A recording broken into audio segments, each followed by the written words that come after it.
Oh, hello, my friends. I'm just here for a second to let you know this particular video has a trigger warning. There's a particularly graphic description of an entity that I saw further on in the video. So I'm just warning you about that now. And when it's coming up in the video, I'll give you a warning across the bottom of the screen. You might want to fast forward for a few seconds. It's up to you. If you have nightmares, I do not want to hear about it. Thanks a lot for tuning in, and now on to the video. Do you hate doing laundry? Personally, I really hate doing laundry. Okay? And have you ever come up with excuses as to why someone else in the family should do the laundry?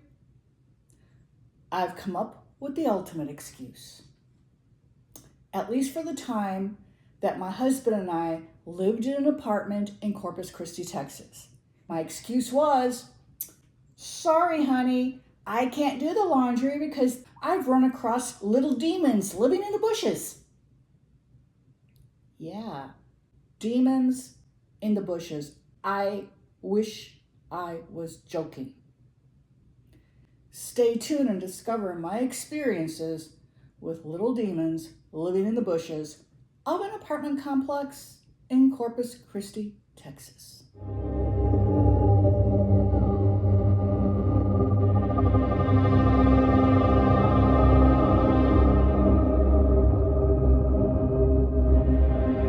Hi, I'm Nefer Kefri. I'm your hostess with the Ghostess. If you are brand new here, thank you for stopping by.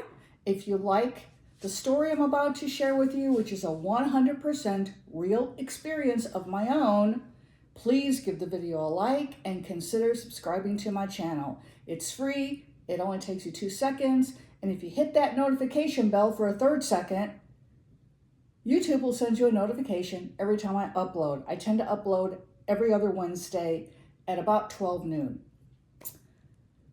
Today's experience occurred in approximately 1996 or 1997.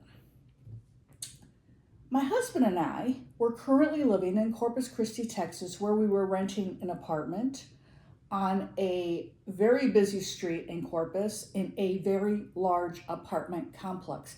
This complex had like over 20 buildings. Each building had like 12 units. Yeah, 12 units in it. So a lot of people lived there. They provided laundry facilities, and our laundry facility happened to be across our section of a multi-sectioned parking lot. It wasn't very far, probably about 150 yards or so from our front door of our apartment to the doorway of the laundry facility. So we've been living there for approximately 7 or 8 months. We had signed a year lease, and we already knew we weren't going to renew just because the people upstairs from us were just so noisy and the walls were so thin. We couldn't wait to get out of this place, right? So one day, I'm doing the laundry as I always did, and I, walked to the laundry room with the basket full of dirty clothes. I wash them there in the laundry room, and I fold them in the laundry room. So when I come back to the apartment, not only are the items clean, but everything that requires folding is neatly folded. And then I just, walk in the apartment and put it up as you do, normal laundry chore, I guess you'd say. Well, this day was different. Typically, I would do the laundry in the mornings. I was not working at the time. So, I could do this stuff during the day while my husband was at work. He was a banker at the time, no longer does banking. Anyway, this time was different. It was a Saturday. So instead of doing the laundry in the morning, I opted to do it on an evening, and it was a Saturday night. And as always, I just dumped all the dirty clothes in there I was going to do in this particular load, and did the little walk across the parking lot to the laundry facility and put the stuff in, came back home, went out there, an hour later, and dealt with it. I had it all folded neatly. It was all in the basket. I'm carrying the basket, right? Now, the parking lot was wide enough to where you could have 2 rows of parked cars and then, you know, the mini street or whatever you want to call it in between where you could drive up and down looking for a parking space. So it was not a tiny lot, okay? And like I said, probably about 150 yards across, give or take. And I make it to the curb in front of our apartment door. And there's a little walkway there, and it was like maybe 10, 12 feet long. And then you're at the door of my apartment. So I get up on the curb, and to either side at the edge of the curb are these low-lying bushes. And these bushes were they were really small. They were like, I don't know, 2.5 feet tall, maybe 3 feet, maybe at a stretch. But they were, they were short. They were kept short on purpose. Nice, neat, tidy, well manicured, landscape. The second I stepped onto the top of the curb in between those 2 small bushes, I heard something rattling around in the bush to my left. Now, the lady who lived next door to us, whose name was Madeline, was a cat lady. She fed all the strays. She was the sweetest little old lady. God bless her. I know she's no longer with us. She must not be, because she was old when I knew her. And I figured, it's one of Maddie's cats. We called her Maddie. And so I looked down, thinking I'm going to see this cute little kitty cat looking up at me from inside this bush, right? So I looked down, and I had, hey, kitty, kitty, on my lips, right? I look down, and I go, my breath caught so badly in my throat. Have you ever had that happen to you? I've got to tell you, it is a very unpleasant sensation. You can't get any air down. You can't get any air up. And you feel literally like you're suffocating. That's how I felt, or drowning. I don't know. It was a horrible feeling. And it was caused by what I saw looking up at me from inside this bush. The nearest I can describe it to it was a little creature that probably, if it were outside of the bush, would stand about a foot tall. It had like really short, scruffy looking black fur all over its body. It was standing on hind legs. I don't know if it was naturally a bipedal or if it was a quadruped, because I didn't hang around to ask any questions or to see any further details, because then I saw its face. Its face was shaped like to the best I can describe it, like a lumpy potato, okay? But its skin looked like it was charred black and like it was burnt and cracking in places, and the skin was peeling back, and you could see this reddish, pinkish ooze, and the ooze was just pulsating through the cracks in its face, and it had yellow eyes.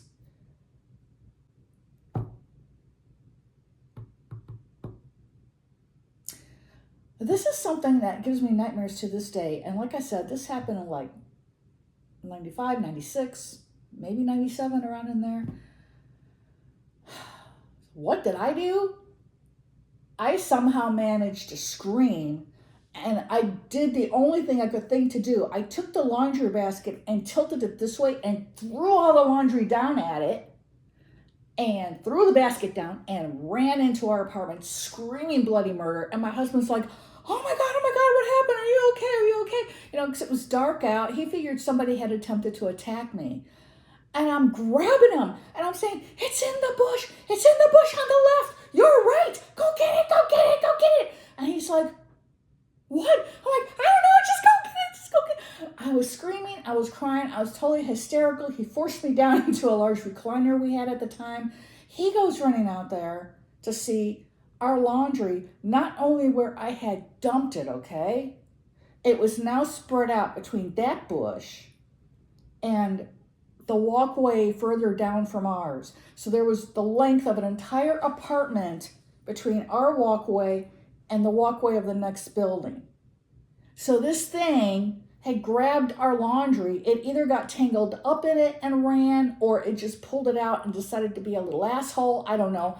Dragged all our clean laundry out there. It had rained buckets earlier in the day, so our clothing now had some mud on it. And my husband's out there gathering it all up as best he could and throwing it all in the basket, and he sees nothing. And to this day, he thinks about this particular experience that I was crazy and I had some sort of wild hallucination caused by all these horror movies I watch. No. I know I wasn't hallucinating, and I don't know to this day what this thing was. I originally thought, maybe it was a troll, but all the descriptions I've read about trolls don't match this thing that I saw. And the cracks in its skin and the red pinkish oozing substance, which I assumed was its pulsating blood because it appeared to be pulsating through these cracks, that doesn't match up with any description of any troll or elf or even a goblin that I've read about. And I've done extensive research because I'm into the paranormal. I love this stuff. The nearest I could figure it would have been was a demon. I just didn't know demons came so small. But I guess, I don't know. They must come in all sizes. I have no idea. But that, to me, that's what it was. Okay, so now some time goes by.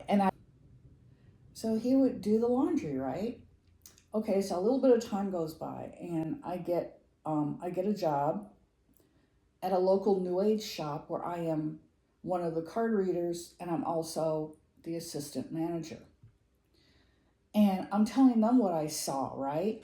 One of the women who was also a reader there told me she saw something identical to what I saw. She lived on the other side of town, and it was like the same situation. This thing was in the bushes, and she only noticed it because she heard a noise coming from the bushes. And as a child, she had been attacked by a dog, and so when she hears stuff out in the wild making a noise, she, has this fear of dogs now. So she thought it was a dog, so she looked down right away, and that's what she saw in the bush. And this is in Corpus Christi, Texas. And you got think a second about that. Corpus Christi. What does Corpus Christi mean in Latin? It means the body of Christ. And I'll have to tell you, the length of time we lived in Corpus Christi, it was about 5 years. And it was about 10 months in when I got the job at the New Age shop. After that, the bulk of my spiritual business, the most lucrative service I offered, were spiritual house cleansings. And there are a lot of people who live there who have paranormal activity in their homes and who have to find ways to deal with it. If they don't hire someone like me, they'll go out and ask a priest to come and bless their home, whatever it takes to get this stuff out. And I have it on extremely good authority. One of my clients, I used to read her cards for her, told me her father owned huge tracts of land all through that area. Her family, she came from a wealthy family, and her father had been a dark magician, and he had performed dark rituals out in nature on his land, on these open tracts of land, right? Opening portals here and there. Did he bother to close them? She didn't know. I doubt that he did. And that is why Corpus Christi is so infested with negative energy. And another thing, when you take the name of the city, Corpus Christi, these things, they think that by being there and by creating havoc and misery and what have you, that it is in some way attacking God when they have no power. They have absolutely no power. And they also have no power over anyone who has faith in God, who's accepted Jesus Christ as their Savior. They have no power. You know, they can scare the crap out of us like they did me, but they don't have any power. So she's telling me about what she saw in the bushes, and I think she was at a friend's house. I don't remember. She gave me more details, but I don't really remember. Well, so she tells me this. Now then some more time goes by, and now I've been working at that shop for about maybe a year and a half. And this guy comes in and he's disheveled. He looks like he's kind of sickly, and he tells us he hasn't slept very well at all for like 2 weeks now. And he's afraid he's going to have to go to the hospital because he's feeling that awful. And we're like, well, what's going on? He says, it's the demons. It's the demons in my backyard. They're not letting me sleep, and they knock on the windows all night long, and I don't know what to do. Now, you have to take this with a grain of salt when you work in a shop like this, because oftentimes what can happen is someone who has some sort of a mental issue, or who may be on medication that could have a side effect of causing hallucinations. We've dealt with that. And so we had a certain set of questions we'd ask the person in order to determine whether or not we could help them, or if they needed some sort of medical help, and then we would recommend that they go get medical help. Well, it was clear this guy was dealing with something paranormal, because he had other stuff going on in his house. Like the milk was always going bad. The milk would never stay fresh. Nothing wrong with the refrigerator. Meat would always go rotten super, super fast and smell horrible, like something died in his refrigerator. And, you know, he had a lot of flies in his house. All of these are signs of the demonic in your home, okay? So they sent me out there to get rid of it. So I go, I have my little crew with me. I had my second, who was my helper in case I would fall out and couldn't continue with the cleansing. You never do something like this by yourself. And then we had a third person who was her friend, who was our photographer. And so he's taking pictures, and she and I are walking through the property. Well, then when we began walking around the property, we did this as a pair. And we get to the backyard, and the homeowner, he's with us, and he's telling us, yeah, they come out from over here. And there's like this, behind him was this rural area. It was like his street was at the end of a subdivision, and behind the subdivision was like this open field, and then beyond that was like this little wooded area. And so he says, yeah, look, there's this little break in the bushes that led to the woods. And he says, they come through there. That's how they get in my yard. They live out in the woods. And I'm like, okay. So we go over there to this break in the bushes. It's a broad daylight. So it's a completely different circumstance from the first time I saw this type of entity. And plus, I was with a friend. So we go out there and we look at this opening, and it's very clear that something has been using this little break in the bushes as a passageway to get from the little woods into the field, and possibly to this guy's backyard, and to other points beyond. And we're like, okay, it's clearly some sort of a tract. But, you know, we're not trackers. We can't tell if it's animals using it or what. It's not big enough for a person to get through. The opening was, again, only about maybe 1.5 feet high, so we're talking only about 18 inches.